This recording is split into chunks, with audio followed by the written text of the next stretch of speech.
Now, an overview of this claim, we just want to make sure that the evidence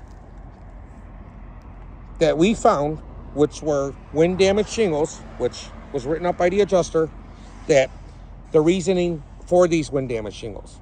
And again, we have all these section here that lifted up, section there that lifted up, section here that lifted up, okay?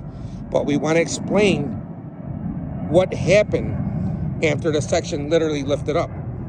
And what we were trying to show and prove is that during that process, we had a lot of mat transfer, caused damage to the shingles. This cannot just be resealed. And unfortunately, will leave this roof susceptible to more water damage. Again, we had water damage come in somewhere on this roof, but we have water damage inside the house because we have it documented. The insured has it documented. His one whole light fixture had water in it. So it's very important to understand how that water could have possibly went into the home. And these are great examples of why. And here, this section alone, we're not going to touch this section too much anymore because of the fact that we just don't want to cause any damage to this roof.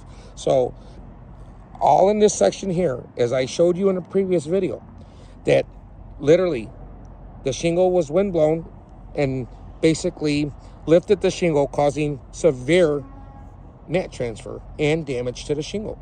You saw that we had some areas where the actual nail actually popped out of the shingle. Now, that's leaving it open and susceptible for water damage. So we don't know if water came in through there. We don't know. But that's what our job is to do, is to point out and to identify these. Again, this whole thing, this overview is just to prove why this was marked up as wind damage. Again, we had a leak in the home. Again, we had the light fixture filled with water, which the insured identified and has documentation of it. And we just want to, our job is to investigate how that water could have gotten in the home. And again, we have areas, we have 16 shingles marked up, stating that, you know, this is evidence that these shingles were lifted, the mat transfer was torn, it torn the shingle, and it's no good anymore. And in some areas alone that we have, and we're not even checking these right now, but we guarantee that we had some of the nails where the nails literally went right through the shingle from the lift. So, I mean, that right there is susceptible to water intrusion. Again, so we're going to actually kind of cover this area now that we actually identified this even more, because we are going to prevent any more water damage.